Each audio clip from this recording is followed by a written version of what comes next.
माँ की शक्तियाँ आपकी परीक्षा लेती हैं, तो आपको कैसे पता चलेगा कि माँ हमारी परीक्षा ले रही है या हमारा परीक्षा का समय चल रहा है। जय जय महाकाली, मेरे चैनल में आपका स्वागत है। मैं आशा करती हूँ आप सभी अच्छे होंगे, स्वस्थ होंगे और अगर आपने अभी तक मेरे चैनल को लाइक और सब्सक्राइब नहीं किया है तो कृपा करके कर दीजिए, ताकि माता काली के बारे में जो भी जानकारियाँ मैं डालती हूँ वह आप तक सबसे पहले पहुँच सके। तो आपको कैसे पता चलेगा कि माता हमारी परीक्षाएँ ले रही है? देखिए, ना तो मैं माता काली की बात कर रही हूँ, ना ही माँ दुर्गा की, मतलब मैं व्यक्ति विशेष की बात नहीं कर रही हूँ, मैं सिर्फ माँ की परीक्षाओं की बात कर रही हूँ। इसमें माता काली भी आ जाती हैं, माँ दुर्गा भी आ जाती हैं। माँ की शक्तियाँ और माँ दोनों ही एक जैसी हैं, माँ दुर्गा भी और माँ काली भी। जब भी ये अपने भक्त पर अपनी ममता लुटाती हैं या उनकी भक्ति से प्रसन्न होती हैं, तो परीक्षाएं दोनों ही लेती हैं। तो हम बात कर रहे हैं माँ की परीक्षाओं की।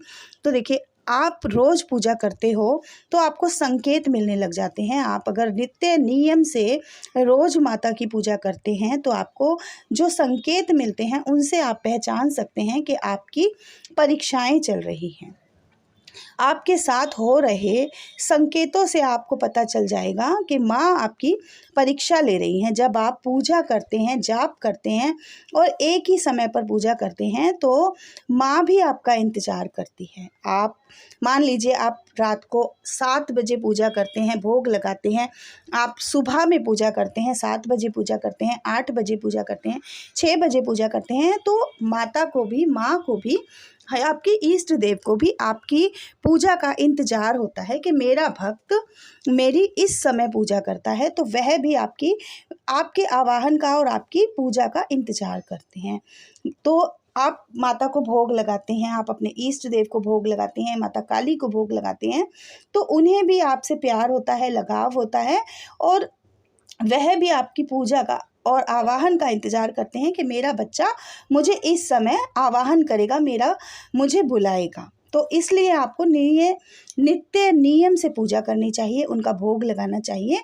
आप मंत्रों का जाप करते हैं, माँ के मंत्र का जाप कर रहे हैं, आप चाहे ओम धूम दुर्गाए नमः का जाप कर रहे हैं, ओम क्रीम कालिकाए नमः का जाप कर रहे हैं, या फिर कोई भी माता के मंत्र का जाप कर रहे हैं, तो वह जो होता है, आप 1 हफ्ता कंटिन्यू जाप कर रहे हैं, 40 दिन कंटिन्यू जाप कर रहे हैं, तो वह जो जाप की जो ऊर्जा होती है वह धीरे धीरे धीरे धीरे ऊपर तक जाने शुरू हो जाती है और वह माँ का जो स्थान है, माँ का जो लोक है, वहाँ तक, माँ की ऊर्जा तक वह जाप आपका पहुँचने लग जाता है। तो जब वो जाप ऊपर तक पहुँचता है, माँ के पास पहुँचने लग जाता है, तभी आपकी परीक्षाएं शुरू हो जाती हैं। माँ की योगिनियाँ, जो 64 योगिनियाँ हैं, माँ के दूत हैं, माँ के गण हैं, वह आपकी परीक्षाएं लेना शुरू कर देते हैं कि ये हमारी माता के पास जाने लायक भी है या नहीं है, हमारी माँ का प्रेम पाने के लायक है या नहीं है। क्योंकि क्या होता है कि कुछ लोग परीक्षाओं को पास नहीं कर पाते हैं। इतनी जो कठिन परीक्षाएं होती हैं या जो भी होती हैं, जैसे परीक्षाएं जो चलती हैं वो इतनी कठोर भी होती हैं कि वो एकदम से इंसान को तोड़ देती हैं।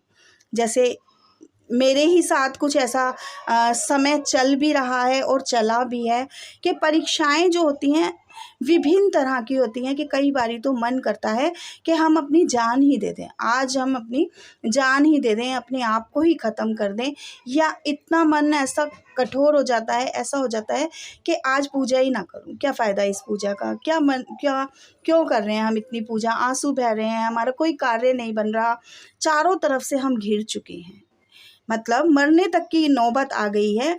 इतनी कठिन परीक्षा जो माँ ले रही हैं, क्या हम इस परीक्षा में हम टूट जाएंगे, बिखर जाएंगे? यही आपकी परीक्षा है। तो ये समय जब हमारे ऊपर आता है तो आप समझ जाइए कि चारों रास्ते जब बंद हो चुके होते हैं, कोई भी कार्य आप कितनी भी कोशिश कर लीजिए, बहुत अच्छी तरह से आप उस कार्य को कर रहे हैं, मगर वह कार्य नहीं हो रहा है, तो आप समझ जाइए कि माँ हमारी परीक्षाएं ले रही है।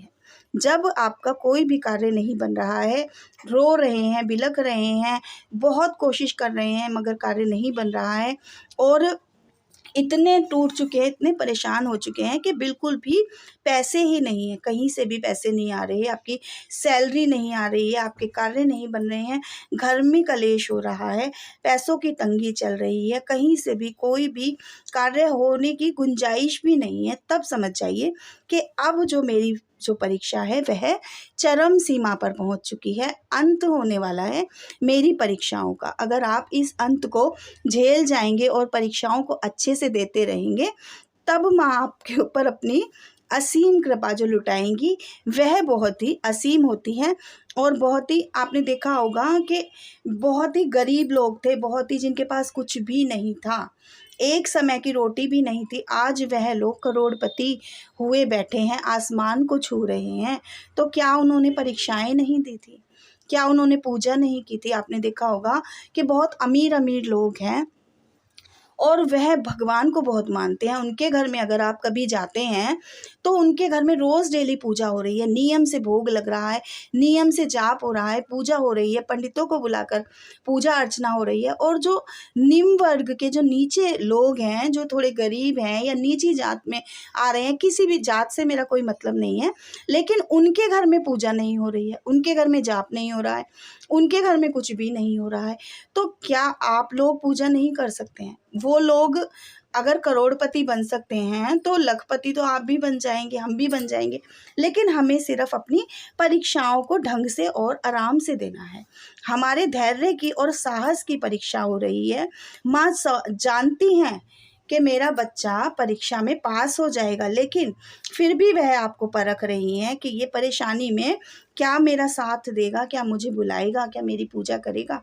तो आपको भी इसी तरह से अपनी पूजा को कंटिन्यू करना है। जब भी आपका मन डगमगाने लगता है तो आपको और ज़्यादा पूजा करनी चाहिए। जैसे आपका मन करता है कि आज मैं जाप नहीं करूँगा, आज मैं पूजा नहीं करूँगा, आज मैं कोई भी कार्य नहीं करूँगा, मैं व्रत भी नहीं करूँगा, इतना ज़्यादा आप टूट चुके हैं। लेकिन उस वक्त आप समझ जाइए कि आज मुझे ज़्यादा पूजा करनी है, आज मुझे ज़्यादा जाप करना है, क्योंकि ये ही हमारी परीक्षा है। अगर आप इस परीक्षा को समझ जाते हैं तो आपकी परीक्षाएं ऑटोमेटिकली ख़त्म होनी शुरू हो जाती हैं। तो ये होती हैं परीक्षाएं कि इतना ज़्यादा आप टूट जाते हैं। आपने देखा होगा कि कई बार क्या होता है, हमारे पास प्रसाद लाने के भी पैसे नहीं होते, भोग लगाने के भी पैसे नहीं होते। एक बारी क्या हुआ था कि रामचंद्र जी जब माँ की साधना कर रहे थे, पूजा कर रहे थे, तो उनकी भी परीक्षाएं हुई थी। जब भगवानों की परीक्षाएं हुई हैं तो हम तो इंसान हैं, हमारे लिए तो कहीं से कहीं भी रियायत होगी ही नहीं, हमारी परीक्षाएं तो होंगी ही। तो आपने देखा होगा कि जब उनकी परीक्षा हुई थी तो राम जी ने भी अपनी एक आँख निकाल कर माँ के सामने रख दी थी। तो उनकी परीक्षाएं हुई थी, हर जगह हर भक्त की परीक्षा होती है। तो इसी तरह से आपको डगमगाना नहीं है, अपनी परीक्षाओं को आसानी से और आराम से देना है, माँ के जाप को करना है। मैं आशा करती हूँ आपको मेरी जानकारी अच्छी लगी होगी। जय माँ काली।